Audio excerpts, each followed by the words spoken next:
Okay, so hello everyone. A very good morning to all of you. My name is Naman Parekh, and today I'm going to be conducting a book review on this really beautiful book called The Innovator's Dilemma: When New Technologies Cause Great Firms to Fail. It has been written by the very notable author and an ex-Harvard Business School professor, Mr. Clayton Christensen. And this, as we all know, is a part of the Baroda Book Browsers Club. So this interview is going to be a part of that. We'll be joined by Mr. Sunil Vakil in a short moment. But before that, while he's trying to join or connect to the network, let me just start with giving you a brief of the book. So basically, this book targets a very few key important points about businesses and companies, managerial decisions and corporates and the corporate world, basically. What it focuses on, what it centers on, is this really radical thought that despite being the best of the best, despite being at the top of their game, at the apex of their corporate cycle, companies still fail. And despite making all the right decisions, despite focusing on consumers' needs, their decisions, their hobbies, their passions, their interests, companies still fail. And that is what the innovator's dilemma is. So it explores the dilemma, it deconstructs it, and then it provides strategies to target it, to counteract it. So without wasting more time, let's just dive into the book. Um, so something about the author, Clayton Christensen is one of the world's top innovation experts and influential business thinkers. He was the Kimby Clark Professor of Business Administration at Harvard Business School, and where he taught the elective Building and Sustaining a Successful Enterprise. He's also a five-time recipient of the McKinsey Award, which is a very notable award. It's annually awarded for publishing two of the best articles in the Harvard Business Review, which is one of the most popular business magazines in our world. He's also a best-selling author of 9 books and more than 100 articles. Some of his books include The Prosperity Paradox, The Innovator's Prescription, Disrupting Class, The Innovative University, Innovator's DNA, Seeing What's Next, Innovator's General Manager. A lot of innovator being used in all of his book titles, practically because he himself is an innovation. He's a disruptive innovationist. And so just a few bare facts about the Innovator's Dilemma. The first edition was released on 1st May 1997, received 2 major awards, the Global Business Book Award, and it was named by The Economist as one of the 6 most important books about business ever written, which earned Christensen the title one of the most influential business thinkers of all times. And just Christensen was born in 1952 in Salt Lake City, Utah. Unfortunately, died in Jan 2020 in Boston, Massachusetts, due to cancer. So, a great author, a great novelist, and wrote some really succinct and effective pointers, gave some really effective pointers for businesses to succeed. So, and I understand that Mr. Sunil Vakil is here now. So, Sunil Yeah. Uncle, would you like to give some description before I get into the book? Oh, yeah. Oh, yeah. Sure. Thank you. At the outset, sorry for this little bit of glitch. There was a power outage at my end in my residence for a couple of minutes, and because of which I lost the web connection. But I am very good morning and welcome you all, members of Baroda Book Browsers, as well as other participants, to this yet another virtual meeting of Baroda Book Browsers. Uh, we are all in the midst of ongoing novel coronavirus crisis. So let me begin by saying that I wish you all a good health and take all necessary precautions while the lockdown in India has been lifted, to stay safe, maintain adequate social distancing, and do your best to mitigate and cope with this crisis. Uh, this crisis has affected everyone, every human being on this planet. And each one of us are, in its storm, even though we may not be sailing in the same boat. So the new normal, the disruption which this coronavirus has already caused, and it is what a pleasant coincidence that, this book, Innovator's Dilemma, which is going to be reviewed by Naman Parekh today, is also, talking about disruptions and adjusting to the new normal by successful companies, sustainable growth, and containing all the classical features to remain on top of, their line, namely, have they have had their competitive antenna up. They were also attuned to the customers and their needs, and they were also technologically well embedded and making adequate investments in the technology, and therefore they were used to a continuing spell of sustainable growth and the development. But there was one thing critically missing according to this author, and that was that they did not take uncertainty as the pivot of their strategy. The pivot in their strategy was missing, was the critical not factoring in the uncertainty and the disruptive or disruptions. So that is the sum and substance or the main theme of this book, which is running through the entire book. But before I hand you over to Naman to talk about the author and carry out the presentation, let me also tell who Naman is. Well, Naman is a bright young kid, I would say. He's just 17-year-old, a teenager. Currently, he's a senior at Dhirubhai Ambani International School in Mumbai, but he's going to be very soon a freshman at the Duke University in USA to pursue his computer science engineering cum economics as the electives. And he has ambition to become entrepreneur, and that is what his goal is after achieving academic excellence. Let me also tell you that this boy is always coming out on top in academic, and he's just 17-year-old guy. And the way I have interacted with him, and I found him full of energy, verve, enthusiasm, and all. He will go places, I'm sure. So we will wish him all the best as he is going as a freshman in next couple of months to USA. And look at his other interests. He's interested in music. He's a drummer. He plays golf. He does art and other work. And, most importantly, he travels and he reads a lot. So that's Naman for you. I will not take much of the time now and straight away hand over the platform to Naman. Please carry on. I'm sorry for being late by a few minutes. Naman, All please right. carry on with your presentation. Okay. Thank you. Thanks a lot, Sunil uncle, for this really kind words. And I'm sure I'll hope to try to reach that bar, that benchmark that you've set for me. So yeah, let's dive into the book.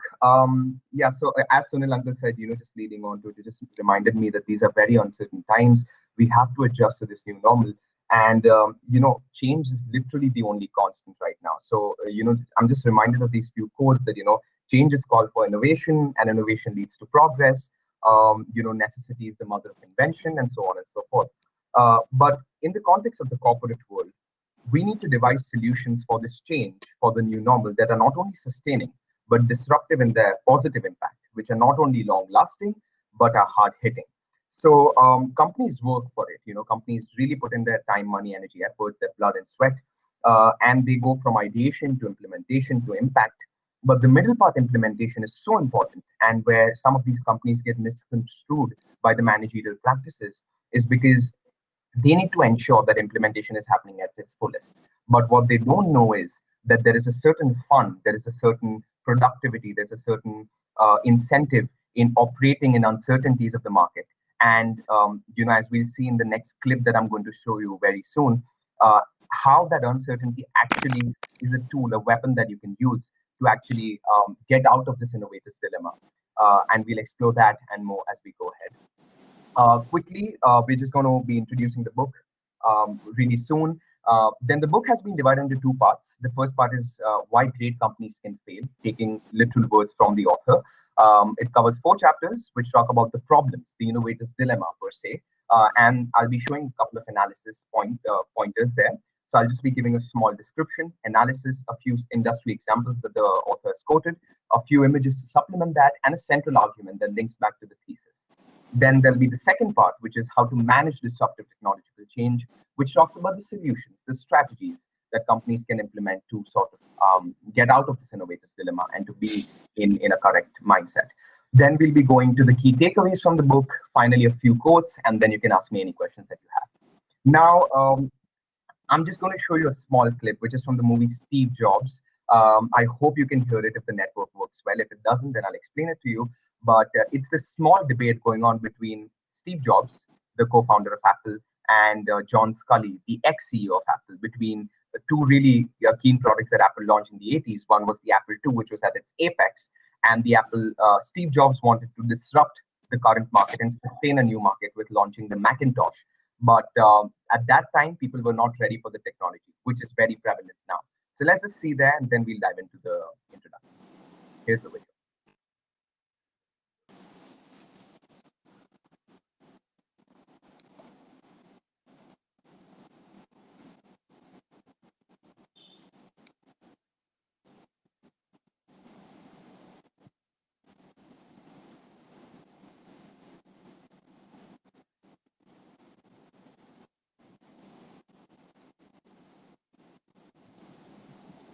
Whoever always said the customer was right was I promise you a customer. Again, a really, really nice quote. And then we'll just sort of, lead into the introduction. What this debate was, let me just give you a line or two, that a Apple II, which was an example of a sustaining innovation, which is an improvement in the current system of architecture to make it a little more better, but in the current stream of market to please the current customers. But what Steve Jobs wanted to do was to disrupt this market, disrupt as in just eradicate it, introduced the new idea of launching the Macintosh, but people weren't ready for it at that time. And therefore, Steve Jobs also said a very nice quote in this movie, and I quote, people don't know what they want until you show it to them. And you need to do this constantly at certain time frames to keep the market up and to keep the technology progressing. And that is what companies need to do today. They need to invest more in disruptive tech rather than sustaining tech, which is what this book talks about. Now, again, the book talks about great companies losing market dominance, not small or average companies. So the assumption is that there is minimal or no bureaucracy, arrogance, poor planning, inadequate skills and resources, bad luck, any of that sort. It's pitch perfect. But still, companies fail. We'll take a few examples. So let's say companies like Sears, Roebuck, IBM, Apple, Xerox, Steel Markets. How did they fail? Sears, Roebuck, one of the most popular managed retailers in the world. However, some completely missed the advent of discount retailing and home centers, and because of which it faced a growth of $1.3 billion or so in 1 or 2 years, which led to its downfall. And that is when it was at its apex. IBM dominated the mainframe market, but it missed the insurgence of mini computers. Apple, again, they lagged 5 years behind the portable computers, bringing them to the market because HTC and other companies had already launched it. Similarly, Apollo, Sun, and Silicon Graphics were some other companies that missed the advent of the next generation of technology, disruptive technology, as we so call it, in the market. Xerox is still a dominant in the paper photography market, but still it missed the huge growth and opportunities for table photocopiers, which was another disruptive technology which came in the 90s. The steel markets. Now, mini meal technology, which we'll be seeing in the next few slides, was really prominent, before. But people, by 1995, there was not a single American company which had invested its time, money, and energy to making mini meal steel markets. And so this was a disruptive technology which just suddenly came in and took over so many US steel companies, and it just went down great from there. So that just makes it comes up to the thesis that the decline of these great companies took place at the paragon of their managerial excellence, and therefore the thesis is that these firms, they lost their leadership positions precisely because they listened to their customers, they invested aggressively in new technologies, they carefully studied market trends, and they systematically allocated investments to innovation with less research. In spite of all these things, they still lost their touch and they still fell. The reason? They ignored the next innovation wave from nimble, smaller companies which had the disruptive technology. And therefore, what Christensen does in this book is he devises certain principles of disruptive innovation, which provide strategies that will help companies currently also to prevent this fall. So the part one is, the first chapter is how can great firms fail? It gives us certain insights from the hard disk drive industry. Now, the hard disk drive industry, it was uniquely fast-paced. The Moore's law, as we all know, it states that you know, uh, that the observation that the number of transistors in a dense integrated circuit doubles every 2 years. And so it just shows that it's uniquely fast-paced, it's fastly progressing, and it's ideal for research because there are rapid and persistent changes happening in technology. Now, big players, they adopted new and radical technologies to sustaining innovation, as we so call them, but they were still crippled by smaller, nimble, disruptive technology companies. Now, there was nothing secret or protected that caused these large firms to fail, as Christensen mentions in the book, but it was disruptive devices that actually led to their failure eventually. What are disruptive devices? It is just packaging known technologies and unique architectures for newer applications. So let's say we had the floppy before. The floppy got eradicated, replaced by the flash drive, now replaced by the hard disk drives, the SSDs, so on and so forth. So it's just disrupting the current flow of the market, creating a ripple in a wave and changing the course of direction of how technology is functioning. What we can see from this chapter is that customers of incumbents or incumbents of current companies, they always demand sustaining innovation. They demand improvements in the current scheme of things. They do not want things to change until you show them that they can change. And disruptive innovation always services entrance in the new market, not a current market, because they need to create that ripple, they need a new market to function. Industry leaders, they listen to customer needs, but customers always want the same thing. So sometimes it is right to not listen to them and to move ahead in a different direction. And as we can see, that innovation occurs in patterns, as I said before, in the hard disk drive industry and sets new benchmarks.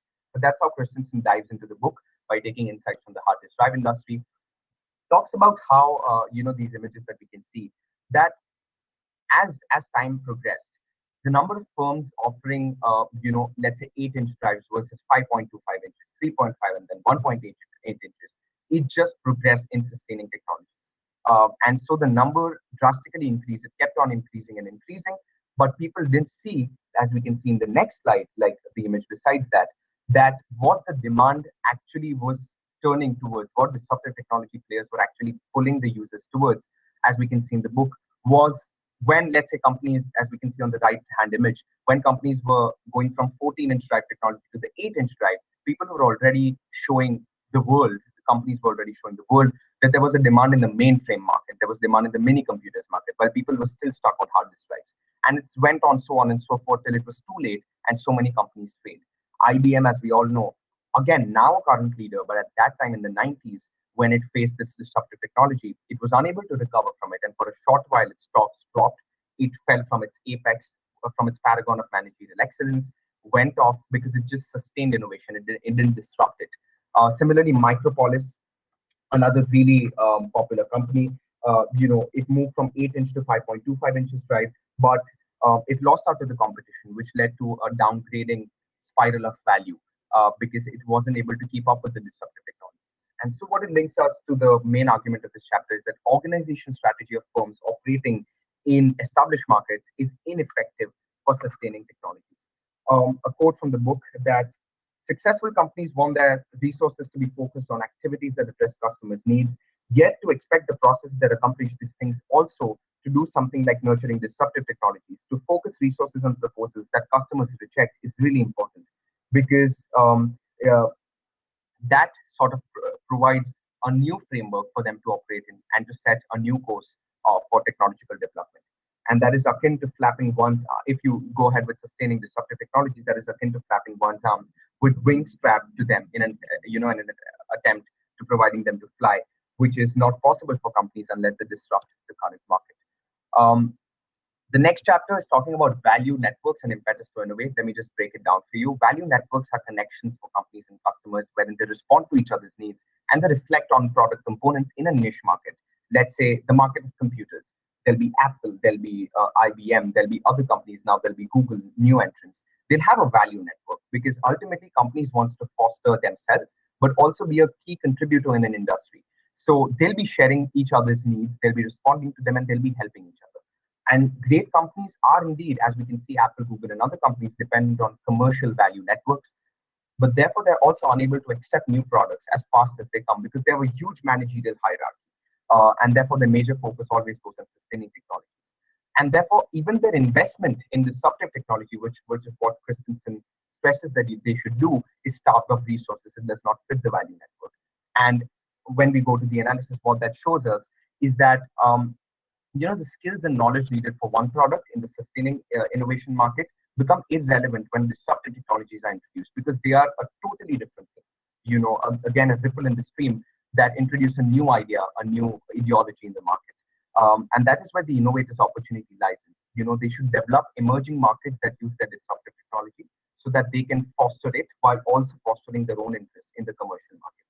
Initially, disruptive technologies worst in majority of the value networks due to the uncertainty of success. There's a high risk appetite, and it also causes issues or conflicts in the managerial hierarchy, because people always want to work in their comfort zone. They never want to step out of it. But unless you step out of it, you can't make change, you can't create change, you can't push the world in a certain direction. And if that wouldn't have been the case, we wouldn't have seen any of the innovations that we now see. So disruptive technologies are important, as we'll see. So again, the flash drive, we'll just take that example, that, initially when it was introduced, it was still considered to be a disruptive technology. People were, they were accustomed to using the floppies, and therefore they didn't want to use the small thing that goes into the laptop and still stores the data feasibly, more faster, better, convenient. But they still didn't want to use it. Why was that? Is because they were, they were accustomed to their comfort zone and they didn't want to bench out of it. But the moment companies like Mozilla or USB, all those big companies took out smaller, companies or organizations from their larger company, that is when customers actually saw, the point or the usefulness of this disruptive technology, and they drifted towards it. Imagine if the disruptive technology hadn't existed, we still would have been using floppy disk. Technology would still not have developed as much as we wanted it to have. So Christensen keeps on stating that we need to have the impetus to innovate. And that is what is shown by the next framework. It's known as the technology S-curve framework. Sounds complicated. Let me break it down for you. It's the threatening cross of disruptive and sustaining technologies. What you can see on the left is a sustaining technology S-curve. What you can see on the right is that one for the disruptive technologies. So basically, managers operate on the dotted line that you can see on the left side, left image, wherein the first technology slowly develops, gradually, then it picks up speed, the product performance, but then they are in this delusion that all it should do is just keep on going in this slant direction. What it actually needs is another flat plateau for disruptive technologies, as we can see in the next image, to take off from there. So application market A, as you can see in the right side image, is when disruptive technologies actually enter the market, because they need to break this delusion that all you can do is just improve the current technology. No, they need to show that you can start a new technology. It will take time for customers to adjust to it, which is why there's a flat in the curve, and then it goes on back to an exponential growth in the product performance. So that is what Christensen focuses as to the framework that companies should use while they are innovating technologies and while they're reaching that plateau, so as to increase or move to the next, disruptive technology. Which again makes us reach the next argument, which links back to the thesis that creating a new market is less risky and more rewarding than entering established markets. Why does it say this? Is because always it's important that whenever you introduce a new idea, what Christensen says again, you need a smaller group, early adopters as we call them, to accept it, to acknowledge it. Then as word of mouth spreads, one person tells it to two other people, they themselves tell it to two more, and then the chain progresses, which is how they enter established markets. If they just, introduce hoardings, go on, write, competing head on with the big companies which are focusing on sustaining innovation, they'll fail because they haven't identified their target group of customers, which is what these companies need to do. Is identify that small niche in which they have to operate, separate like a smaller organization, and function and work towards these users, the new users who want to adopt the sustaining technology. They can do that using market surveys, so on and so forth. So that is, let me just had written a few quotes. In the book, it's given the numbers show that only 3 of the 51 firms, 51% firms that entered established markets reached the 100 million revenue. In contrast, 37% of the firms that led in disruptive technological innovation surpassed the 100 million level. Whether a firm was a startup or a diversified firm had little impact. What mattered most is if there was a leader in introducing that disruptive products, and if they introduce it in an entering market rather than an establishing market. And obviously, there's no evidence that any of these leaders in developing or sustaining technologies were able to do so only because they sustained the current stream of technology rather than introducing a new one. So, just taking a few excerpts from the book to integrate it in the context of our chapter. Now we'll go to the next chapter. It talks about the disruptive changes in the mechanical excavator industries. Now, this industry is not a high-tech industry. Changes in technology are slow but recurring. Sustaining innovation in this industry was the entrance of the diesel engine and electrical motors. But what was truly a change, of course, in technology, even in this industry, which is mechanical, not using computers and softwares and that quintessential idea of technology that you have. The radical innovation was still possible. What Christensen states was the switch from the steam motors to the gasoline motors. Gasoline motors were more convenient. They were faster, efficient, cheaper, accessible, and sustainable. And what they showed is that incumbents have no problem adapting to sustainable technologies. Disruptive technologies are not required by existing customers until it is too late, which is what we'll see in the next slide. How you are in this delusion of just improving the current technology, but you don't know that some other company can just introduce a new technology which is better than yours and take away the market. Disruptive innovations also challenge established companies after moving up value networks. So here we can see, so hydraulic systems were a disruptive technology in this entire stream of mechanical excavator industries. What they did was, in fact, just introduce this new idea that, so let's say on the image on the left side, we can see that the vertical axis talks about the bucket size. So they introduced something called blow holes, which were key in in improving the current systems that companies used to operate in the 1940s, and changing them so as to improve the mechanization of excavation. So what they did was that, as you can see on the right side, the bulldozer, the the technology used by the bulldozer in actually scrubbing off the mud was not until the hydraulic systems were invented. And the small thing that you can see that is actually scraping off the mud is the bucket. So initially, you can see on the left side that from the 40s to the 60s, early 60s, people were not too familiar with this disruptive technology. But it automatically changed the course from the 60s to the 80s, and now it just goes on, as a disruptive technology, because people slowly realize that, oh, this is much better.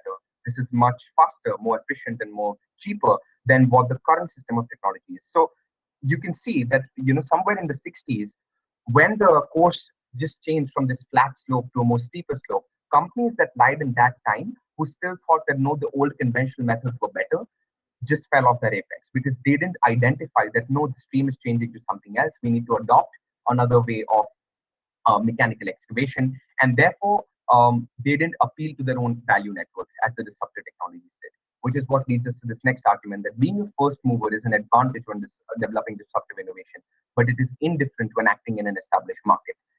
What it states is that you need to have the leadership capabilities, another additional point that Christensen states, in creating that wave of change.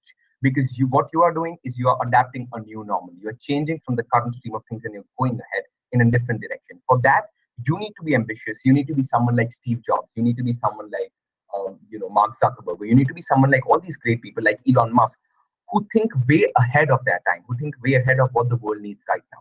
When the world is talking about making the earth a sustainable place, this guy is talking about keeping people on Mars. He's talking about commercialized space transport. And you know what? What I think, and I think what even Christensen infers, is that in 20, 25 years, that is going to be the new normal. And that is going to be the arrow that you can see in the graph on the left-hand side, when people will just suddenly shift to that. So companies need to start thinking of these newer technologies and need to start investing in them by creating smaller spin-off ventures that work towards them. Next topic, again, the last part of problems is stating what goes up can't go down, which is the fourth chapter. It talks about the vulnerability to disruption, how companies fall in this trap, because disruptive technologies are low cost and they soon meet the need of incumbents consumers, and slowly and gradually expertise and scale is built up to meet the needs of the consumers and the high value networks. That is the problem with incumbents cost structures. So what happens is, what goes up can't go down is basically talking about the fact Their incumbents' cost structures are always triggered at focusing on sustaining technologies that are going to be most profitable. They rely on forecasts, they rely on predictions. And when they think that they are moving up market, they think that they can't ever go down. But that is a delusion, is because when disruptive technologies enter that market, they actually, in principle, are practicing this, that they only move up market, they can't ever go down market. And when they do that, the current incumbents, the current companies which are practicing sustaining technologies, they will move down market because the disruptive technology players will replace them in the current scheme of things. Here what we see is that middle managers are resistant for disruptive technologies or innovations because they are high risk. What I said before, imagine you're a manager in a popular company and you think of a disruptive technology that can truly change the course of that company. Let me give you an example of Sundar Pichai, the current CEO of Alphabet. He rose to prominence only because he created the Google Chrome. He had the idea for it, which was a disruptive technology for Google, because already there were players in play. There was Yahoo, there was Netscape, there was Mozilla, there were other players which were introducing their own browsers as a part of their company. If Google would not have seen that people are shifting towards their own privatized web browsers and just continued with the website, I think its revenue would not have been as much as it is today. Imagine if Sundar Pichai was resistant to this disruptive innovation, because obviously it was high risk, but he wasn't, and therefore he led the way. He went ahead and he did what most people couldn't do, and he's an Indian. So that is what appealed to Larry Page and Sergey Brin a lot, and what pulled them upwards. Now, that entire scenario, which I just painted in front of you, is what is called the Northeastern Pull Quandary, which Christensen describes in this book. It talks about how there's a vacuum created by customers moving up market with incumbents in sustaining technologies, but how there is a confusion as to the non-existence of disruptive technologies or a reduction in investments of them. But when you can see Northeastern is, what does it mean? The Northeast side is just pulling it upwards. There's a diagonal development. There's disruptive technologies which just randomly and really suddenly just take the course of the Northeastern pull, and they replace the sustaining technologies in that quandary. So, which Christensen says is another important part for companies to think about, to deliberate on when they're talking about, devising forecasts or thinking about sustaining technologies that they want to, in order to improve their profit margins. So they should factor in the Northeastern pull quantity of disruptive technologies, make it more graphical, think that it is really important for them to improve their current technology and invest in it at the right time. Okay, again, what we can see on the left side is a similar upmarket migration of Seagate products. Seagate, as we all know, really popular company, manufactures hard disk drives. Seagate, what it did was that it took into consideration that there was a disruptive technology working in the market, and therefore it changed the way in which it packaged its hard disk drives. Although it might be considered or construed as a sustaining technology, it wasn't. In fact, it was disruptive, because in the right from the 80s to late 90s, when people were in fact just adopting hard disk drives, you can see that the capacity of Seagate hard drives improved suddenly. It had a steep slope, going from 10 megabytes in the 80s, in the early 80s, to going up to 1,000 megabytes in the early 90s. And now we can find hard disk drives up to 1 and 2 TB. This was the Northeastern pull. This was the quandary which Christensen was stating, that because Seagate was hell-bent upon introducing this in an emerging market, although Seagate was a prominent firm which had produced floppies and other sustaining technologies before, but because it created this spin-off venture wherein it wanted to invest in disruptive technologies, that is what became to be the defining feature of this company, which is what we all know Seagate for. I myself have a Seagate drive attached to this very laptop right now, and I can only thank the company, and so will Christensen, that it invested in the right technology at the right time, which started as a blossoming flower from a small stage and just moved into it. Similarly, we can see on the right side is the quality of the mini meal produced steel. The horizontal arrows that you can see on the right-hand side image are markets. There was the rebar market, there was the structural steel market, there was the sheet steel market. They were very slow in developing their sustaining technologies. Between the mid-1960s and the mid-1990s, all they did was they wanted a slow rate of growth. They wanted instead of a vertical rate of innovation, they wanted a more horizontal way of producing things, because they wanted to operate in their own comfort zones. But mini meal produced steels, which was cheaper, more efficient, faster in its applications, it just swooped in through all these markets And again, the northeastern pull that you can see here as well, it cut through these markets. And all these four markets were destroyed in a matter of 20 years. So the northeastern pull is threatening for current incumbents because you never know how fast the disruptive technologies changes the course when people think that, okay, no, now this is the better way to do things and let's invest in that. They should know that it's the right time that disruptive technologies are cutting sustaining technologies and they should move to the next thing, which is what Christensen states. Hence, he introduces this argument that emerging markets are not attractive for established firms because they do not provide significant short-term gains. It is at this stage, however, that firms should enter them in order to become market leaders in the future. Mini Meal Seeds, Seagate, Google, all these companies, they created these spin-off ventures at a small time. It didn't promise short-term returns, but what we can see over the course of 20, 25 years in both these images is that it for sure 100% promised long-term returns to all these companies. Now we are coming to the next part, which is talking about strategies that companies can investigate. Talking a lot about the problems. What about the strategies? What can we do to get out of this trap, this downward spiral of disruptive technologies threatening the incumbents? Because again, this entire book focuses on helping the great incumbents. Okay, so we'll be introducing this with the first chapter. Give responsibility for disruptive technologies to organizations whose customers need them. Okay, there's this resource dependence theory proposed by Pfeffer and Salnick, which theorizes that customers, although they're external forces, have more power over a company and therefore hold more delusion over a company and more influence in actually preventing them from investing in disruptive technologies early on.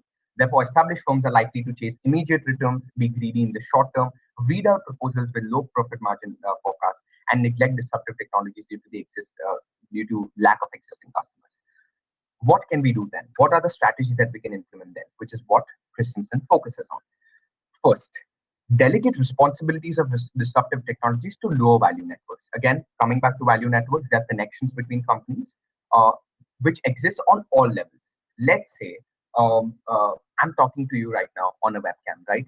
This is what I'm thinking out loud. What if there's a company which introduces a new form of technology which allows me to see what each of y'all are doing while doing the presentation on this particular platform, which is Livestorm, because all I can see right now is the presentation. I can't see any one of you. I can't see the speakers. But what if a company devises a technology which makes me do just that with, let's say, with the power of my eyes, or by just thinking, or by connecting it to a human computer interface, I can change the slides whenever I want and go back and forth.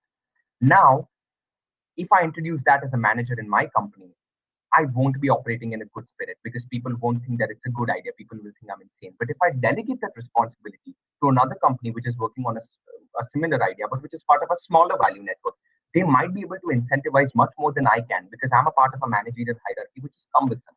So companies should create independent organizations such as satellite companies, spin-off ventures. What are satellite companies and spin-off ventures? They are smaller companies. Let's say, I think we'll be seeing this on the next slide, wherein big companies create smaller divisions that invest in disruptive technologies and eventually grow on to become the defining characteristic of companies. Google was a search engine. Chrome is a web browser.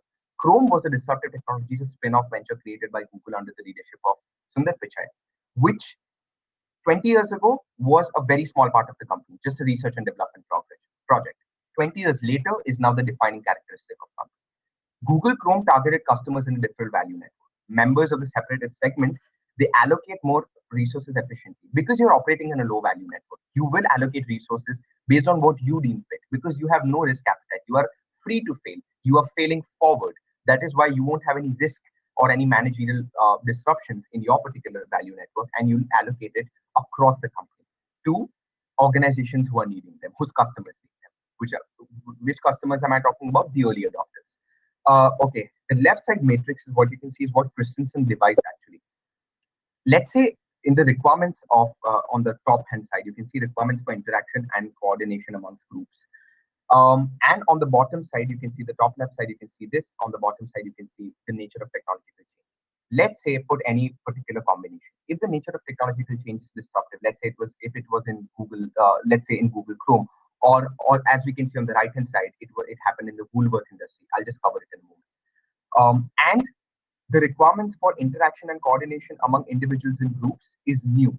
then what do you have to do? You have to form an autonomous organization, which is what you can see on the top side. The top side and the right side talk about the solutions, and you have to form autonomous teams that target this industry.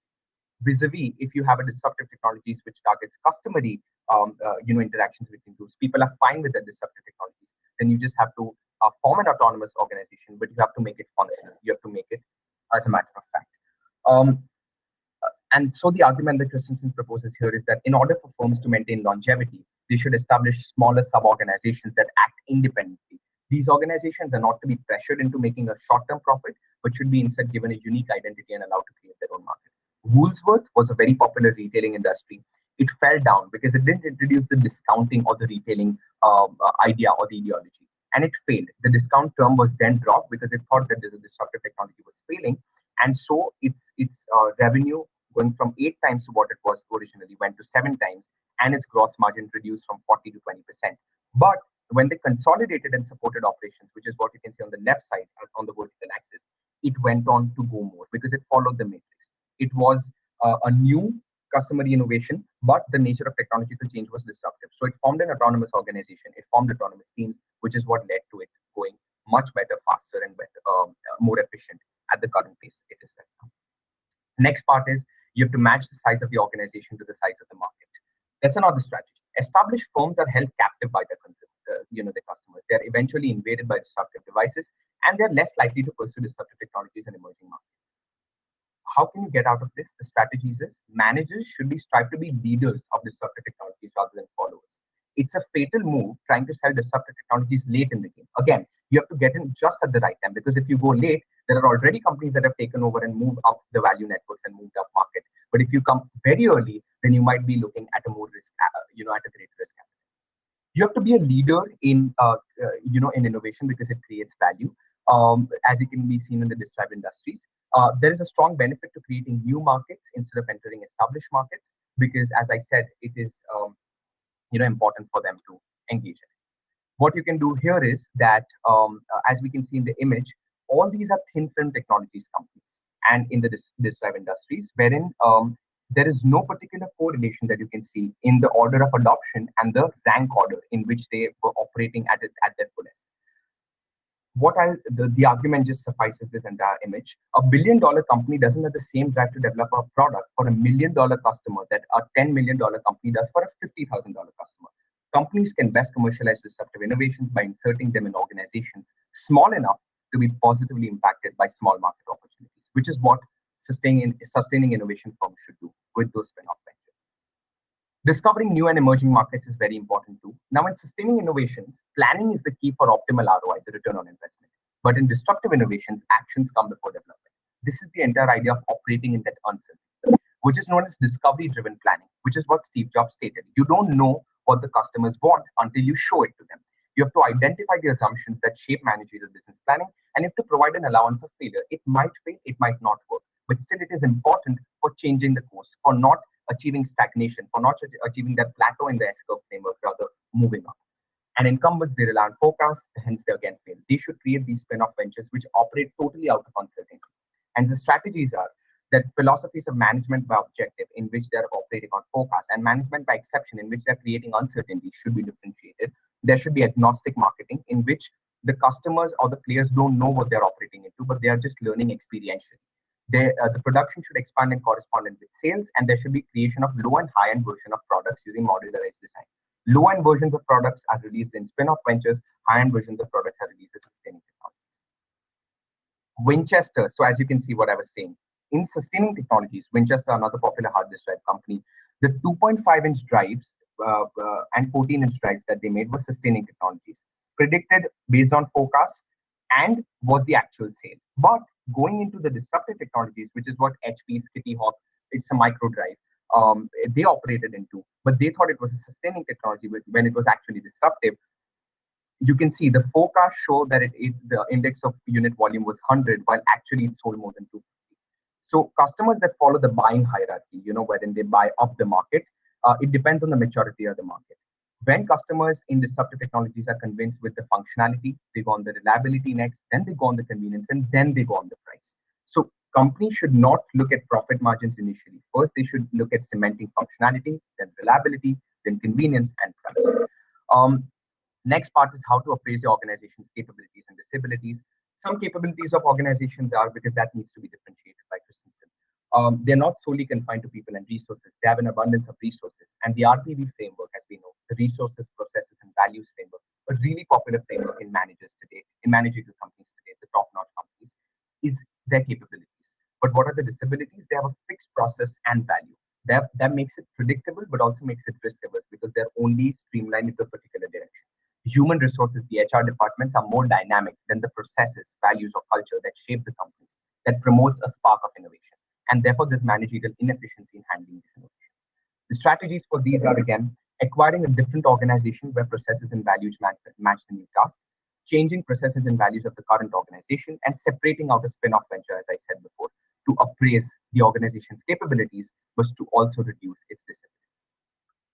Another matrix that we can see here is that companies should follow. If there is sustaining innovation, which is good, and it fits with the organization's values, but it is poor because it doesn't fit with the organization's processes, what should you do then? You should use a heavyweight team within the existing organization that pulls back to prevent a loss of profits, streamlines it into sustaining technologies, then goes back into using spin out ventures to create disruptive technologies. So you move from B to A to B to C, which is what Christensen shows as the flow for this particular matrix, which is what many companies have even used. Let's say you take the Digital Equipment Corporation. Its inability to succeed in the PC market was only because it couldn't follow this matrix from its flow from B to A to B to C. This DABC framework is what Christensen promotes for companies in order to appraise their capabilities and remove their disabilities. And the argument is, aside from excelling in all aspects of the buying hierarchy, the characteristics that make disruptive products valuable in emerging markets are the same ones that make them worthless in mainstream markets. So if you follow this flow in this matrix, you'll be in for a long-term success for sure if you're a sustaining top-notch company. Next part is performance provided, market demand, product life cycle. Better functionality does not always guarantee pricing power. As I said, functionality goes from goes to reliability, then convenience, and then pricing power, which creates a performance oversupply because firms think that they need to create more quantity of the current sustaining technology, but they do not know that they're investing their resources in a wrong market, in a lower, in a higher end market, which won't be needing this in the next few years when disruptive technologies take, replace them with their own innovations. How do you fight this? You have to find new markets for disruptive technologies until they catch up, and when it's ripe, as I showed you in the image before, there was a slow splatter curve, which then followed by a steep curve, which was then followed by a steep curve. In that blurry image, in that particular transition, until just when the technology is catching up, that's when these companies have to invest in it. They have to move up market and stay high end with consumers. They have to stay with customers as long as they're in that life cycle because they can't lose that touch. And they have to also market to changing customer demand for disruptive technologies. What you can see on the left side is the chasm model, which is what companies should follow. There are innovators. Okay, so what you can see as the yellow slide is the 2.5% of the market, which are always new disruptive technology players. They go on, they become the early adopters. And then there's a chasm. There's this gap in which that is the optimum time when higher end companies should actually invest in disruptive technologies, which is when they, are advantaged from that peak, which is reached in the early majority, the plateau, which is reached in the late majority, and even the downfall, which is dealt by the laggards. Happened in the insulin industry, the same model. First, biochemicals were used to make insulin, then they use animal products. But animal products used to make insulin were an example of a disruptive technologies. Companies which invested early on in that, they went on to become, they crossed the chasm, and they went on to become, the peak of what their productive managerial life cycle was. And so, even on the right side, as you can see, that the technology trajectory, it crosses tiers, goes from performance to reliability to convenience to price, only if you cross the chasm. And therefore, this model is really important for sustaining technologies. The best way to identify disruptive technologies is by creating a graph with performance improvement demand in the market versus performance improvement supplied by the technology, which is a key argument that Christensen makes in this particular chapter, and then leads on to the final chapter, which talks about a case study, which in managing disruptive technological change, Christensen himself goes into the shoes of an electric vehicle automaker, designs hypothetical scenarios as to what is the probability of me designing an electrical, an electrical vehicle. He's a part of a large management hierarchy, so he's still operating in that risk. He first of all determines the importance and existence of performance over supply. That okay, there's an excess supply of fuel-driven vehicles, but he needs to make automated vehicles because, as you can see in all the three graphs, that particular technology, from what his forecast show, is catching up with the market faster in speed, in range, and in the time going from 0 to 60 miles per hour, which defines the the RPM and the mileage of a particular car. So he drives an independent and autonomously operated organization, which goes on to supersede what the current company's focus is on making fuel-driven cars. And he shows that in the next 10 years, that company actually shifts towards making electrically driven cars. This is a really right allusion for what Tesla is doing right now, what Nissan has now done. Nissan, fuel-driven company, now investing in disruptive technologies for making electrical vehicles and slowly getting in competition with Tesla. What he says again, and what he keeps on iterating, is that disruptive technologies involve existing technologies in a new architecture, which is what he shows through this case study. I really recommend you read this case study. It's really important, summarizes all the innovators' dilemmas and strategies, puts them in one basket, and shows how to achieve the best and optimal decision. Again, now just running really fast through the key takeaways.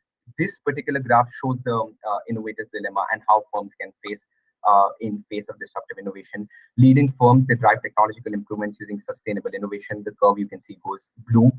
Then there's a green curve where the pace of technological growth exceeds the demand growth. There's performance oversupply, which is a trigger for disruptive technology markets in the lower value networks to actually start innovating. They enter, they start a new trajectory, which is what you can see on the right side, the red arrow, and slowly and gradually new firms slowly move up market and eventually dominate the mainstream markets. If the blue arrow, what you can see as the commercial ventures, the sustaining technologies, if they invest in the right time in the red arrow and they intersect the technological growth trajectory, which is shown by the green arrow, they'll be able to supersede that, and they'll be able to supersede the market of current incumbents, which talks about sustaining technologies. So that's the innovator's dilemma. Really encourage you to download this, take a screenshot of it if possible, so that it stays in our minds as one of the key takeaways. And again, just going through the 5 laws that he has shown, Christensen. Resources, companies need to know that resources are controlled by customers and investors, and when it is right, not to listen to them. Big companies need big markets for growth. Markets that don't exist can't be analyzed. You need to operate in a certain level of uncertainty. An organization's capabilities define its disabilities, and therefore, if you know the capabilities, you can weaken the disabilities in that framework, in the matrix that I showed you before. Technologies can progress faster than market demand, and therefore, as we saw on the previous graph, that you need to know when it's the right time to invest in disruptive technologies. You can read the differences for yourself, again showing the S-curve for original strategies and new growth strategies for disruptive technologies, and when it's the right time, the green curve that you can see, the S-curve, the chasm model, the failure framework, the resource dependence theories, all lie in that same time. What is the right buffer in which you get out of the current system, create a spin-off venture, and invest in disruptive technologies, so that momentarily you'll go down from your current profit margins, as you can see in the bottom left-hand image, but ultimately in the long run, you will be headed for a straight shot and a larger revenue margin. That has been it. Just a few quotes to show what Christensen has summarized in this book. There must be plans for learning rather than implementation. Disruptive technologies typically enable new markets to emerge. They should be framed as a marketing challenge, not a technological one, and a few here and there. This was my time. Thanks a lot for tuning in, listening to this, and I hope that at the end I've been able to provide a few insights and contributed a little to this great book, which talks about how managers can in fact identify the problem, implement it, and lead for a long-lasting impact. The ideation, implementation, and impact circle, which I talked about in the introduction, is now complete. Thank you. Yes, please. Yes, please. Yeah. Thanks a lot. Thank Yes, you. Naman. Yes. Thank you, Naman. Incisive, precise, comprehensive, and yet encapsulated within 45 minutes. Very, very, very, very insightful, tremendously impactful, and the range of topics and the aspects You have left nothing uncovered which is there in the book, with Thank so you. many anecdotes, so many examples, and it was truly very, very enriching. Let me clap virtually on behalf of all Oh, thank the you. participants Thank you. who Thanks. are, I'm sure equally enjoying or enjoyed the presentation like I have done it.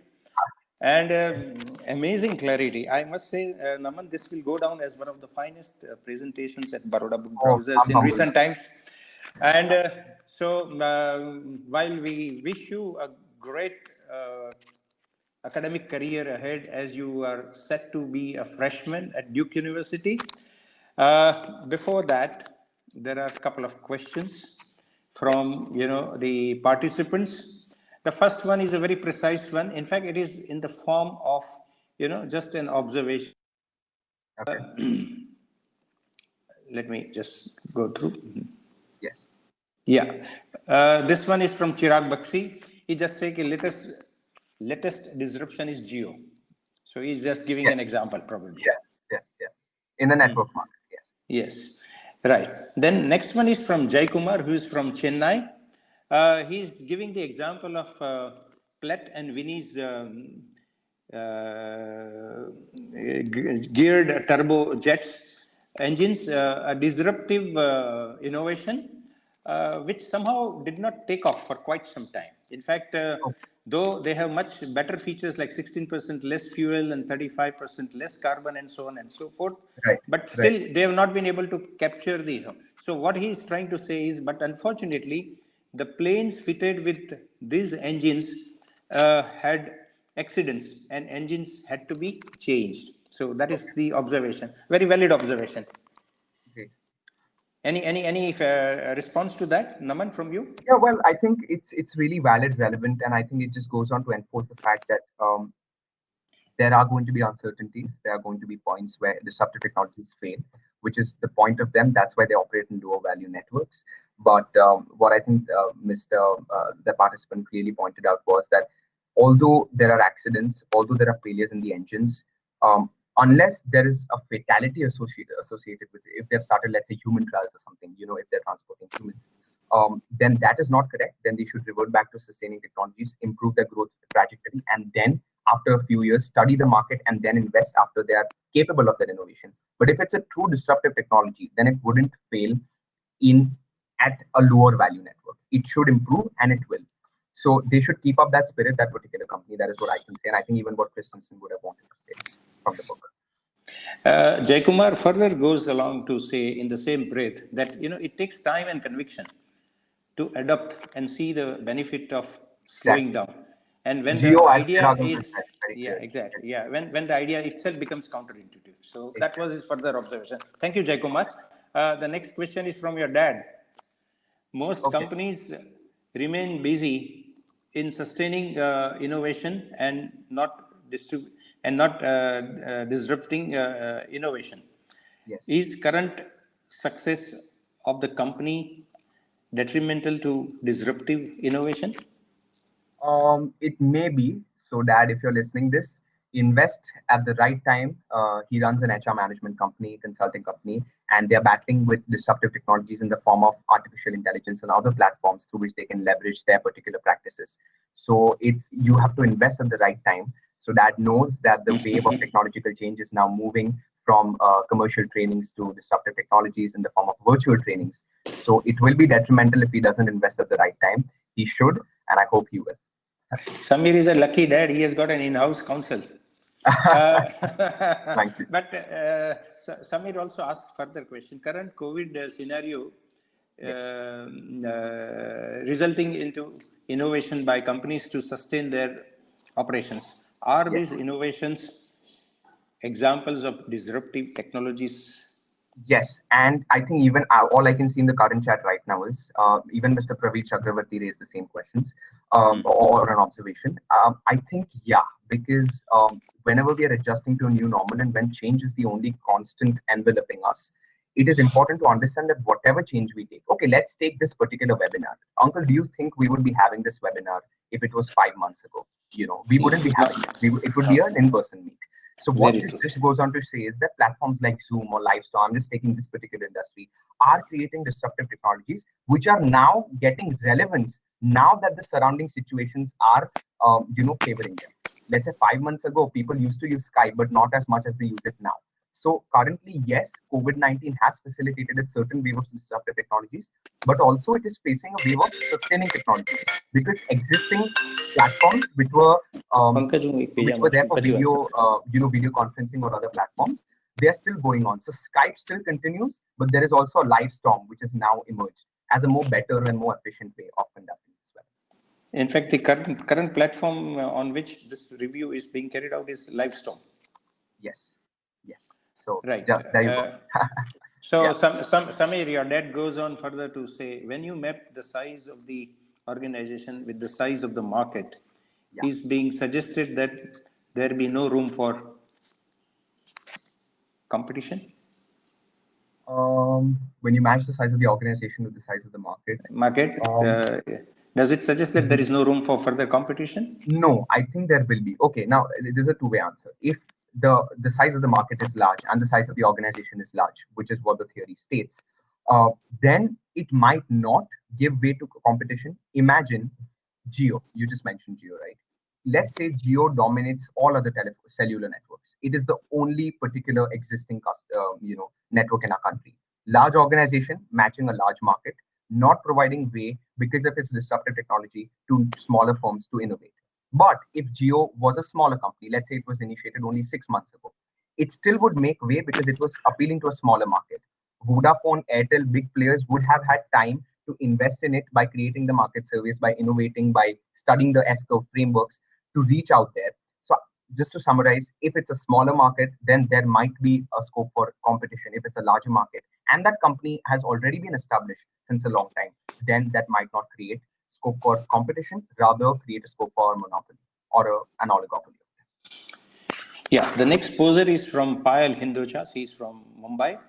This is in the context of FMCG. She makes an observation and asks at the end a question. The concept of customers don't know that what they want is in complete contrast to the drive that we at huge FMCG companies are seeing, where we are trying to re-engineer traditional functions such as supply chain, logistics, etc., into demand intelligence, demand capture, demand fulfillment, connectivity in line with what the customers think, act, and function.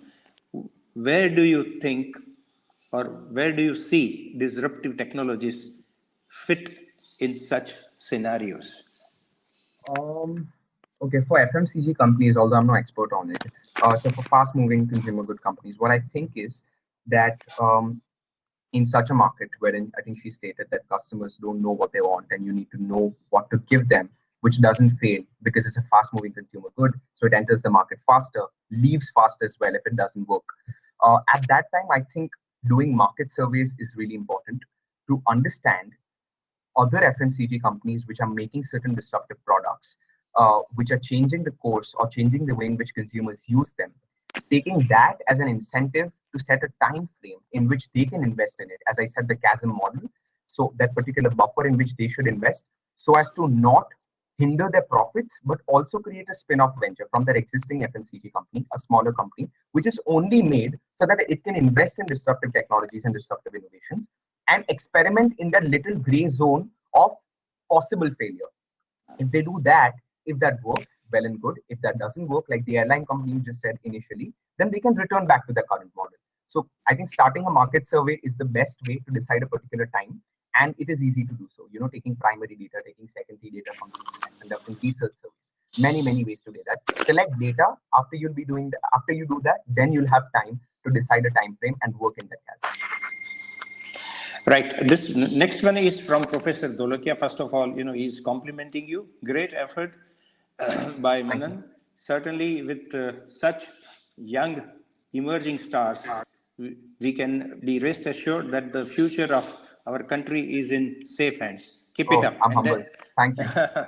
And thereafter, he asks a question: are there models of disruptive models in healthcare that have been discussed in this book? I don't think so. I don't think so. Yes. But anyway, you know better. Yeah, no, there is one. There is one. There is one on Go ahead. insulin. There is one on insulin, which was discussed, which I even covered, in which, and it relates to the chasm model again. So I think I might be wrong here, but there was a certain way in which insulin was made in the 90s or so. There was a disruptive technology in which a new ingredient or a new way in which it was manufactured was in fact created. Luckily, that particular company was a smaller company.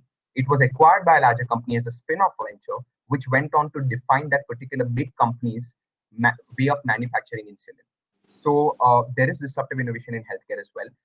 And you might be seeing more of it after COVID, just leaving it there. Yeah. There is series of compliments and accolades. You have become a darling of this forum, Naman, I must say.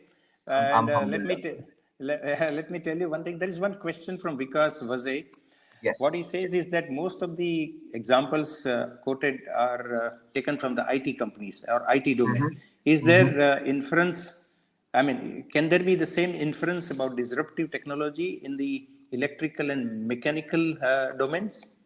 Okay, so I know, right? Christensen has levied major focus on technology companies, but there is also side focus when I covered the mechanical excavator industry. So the mechanical industry gets targeted there. The silicon chips, hard disk drives, ultimately the core of their components linked to electrical engineering. So there, what disruptive innovations show is that there is, when I say low value networks are a component, those are companies that focus on product components. So engineering, electrical and mechanical companies, they boil down to raw components that go on to making a hard disk drive or let's say a bigger technology. So disruptive innovations, in fact, their genesis lies in electrical and mechanical companies, which is what Christensen says. Or I can infer that through the book, which then goes on to build up as you move up the value network chain, the circle becomes larger, more impactful, more influential, and targets more industries. So yeah, it starts from those two industries and then goes ahead to affect more. Next question is from Professor Sundar Rajan. A good question. What he observes is that good, in general, I accept the case for innovation, but if an established firm disrupts itself with new innovation, then for how long should it ride on such a new innovation before disrupting itself again? Isn't there a certain economic cycle? You know, he's talking about economic life desirable for the project, which will enable any firm to, recoup its investment and earn a return. Of course, he has asked the last question in the financial terms, but I think he's talking about the economic. Somewhat, yeah. So he very astutely pointed out that there is a recurring cycle. You have to disrupt yourself again and again. Correct. I'll just give you two examples. Let's take Apple, let's take Nokia. Apple, the clip that I showed you was about the Apple II and the Macintosh. Right when the Apple II was at its apex, people were using it, people were happy with it. Steve Jobs wanted to disrupt the current market by introducing the Macintosh. When was this? This was 7 or 8 years after the Apple II was launched. Assuming that the recurring cycle continues, 7 or 8 years after the Mac should also have been changed as a disruptive innovation cycle, but it didn't. It still continues till date. Why? It's because as technology advances, the one important book that this point that this book raised is that making disruptive technologies becomes harder with time because people are already disrupting the current market. So there is really, it's like saying that every single minute or every single day, I'll be able to write a new book. That's really inhuman, right? Because it's impossible. Because for people to have that kind of creativity, instinct, ability to take that survey, ability to convince their current systems to change and actually creating that change, that entire cycle takes some time. So it's like, it happens, but let's say, what if Google Chrome announced a new web browser or a new way of browsing information every 5 years? I don't think it would sustain that well. So what I can make a more rational deduction from this is, as new disruptive technologies come, the time, I can't say specific time, obviously, as the participant mentioned, but the time that it takes to reach the new wave of disruptive innovation will increase, which is what is astutely pointed out by the S-curve framework. That is what I can say. So, right. Very, very well responded. this one is from Praveer Chakraborty. While wishing you well for your future Thank you. studies, Thank you. he also mentions, I mean, this is his observation, COVID-19 will perhaps bring in a flood of disruptive technologies. It is Yes. only a matter of time. This is Oh his yes, observation. yes. We are just waiting for it, which is why I think I chose this book in the context of COVID-19. Great. Then Chirag Bakshi is asking of the two of the established company versus new company, which is nimble, which company is and model are likely to succeed with disruptive technology. I think he must be referring in the context of Jio versus Vodafone and Airtel, something like that. Let's take that example, Uncle. Okay, so let's take Jio and Vodafone. Compared to Vodafone, when Jio was launched, I'm not taking Jio in 2020. I'm rather taking it in 2018, sometime when it was launched. Jio is was a nimble company then when Vodafone was in an established market. You yourself can see the results of disruptive innovation just in 2 years. When right now Mukesh Ambani, I think he levied some stake of Jio to Facebook, gave it to some other companies, raised a few thousand crores, and ate away half or more than half of the market of Vodafone. Also forced an established company, much larger than the Jio base of Jio, to reduce its costs and improve its quality. Classical example of disruptive innovation. Jio was a spin-off venture created by Reliance Industries, which now is the defining feature of that company. So you yourself have the answer as to which company functions better at the right time.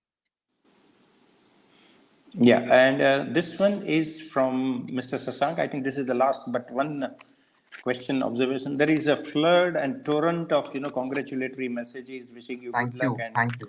everybody is so delighted to have participated in this presentation. But this one is from some doctor. Room the this disruption which is seen in disruptive tech is with physiology that we are talked about 3D tissue, regeneration of patients' own heat and the organs in a, Right. if I am not able to pronounce, Chembir, something like that, is Okay. we were taught that a muscle cell is difficult to regenerate.